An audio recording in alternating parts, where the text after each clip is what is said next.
Iraqi Prime Minister Haider Al-Abadi has only been in office for 100 days, and he does not seem to have had the publicity that he deserves. He seems to be tarred with the same brush as his predecessor, the notoriously sectarian Nouri al-Maliki. But in fact, he's been making a substantial difference, and his speech at the World Economic Forum's annual meeting in Davos was quite startling.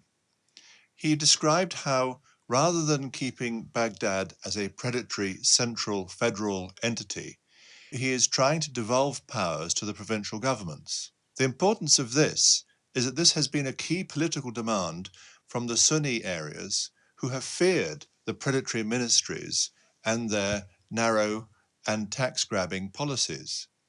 If this devolution had been permitted under Nouri al-Maliki, and as is required under the constitution, then many of these areas might not have been so keen to join Daesh and fight against the Baghdad government. So al-Abadi's plan is far more far-reaching than it seems when he simply says devolution. In addition, he listed several quite dramatic acts that also seem to point to better governance. He has dismissed 12 generals and 24 senior officials in the Ministries of Interior and Defence for corruption. He has speeded up the release of political detainees. He's dropped all charges against journalists.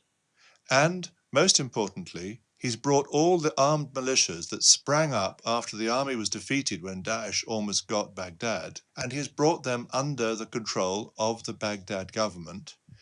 And he has promised that all abuses by those militias against any populations of Iraq will be treated as crimes.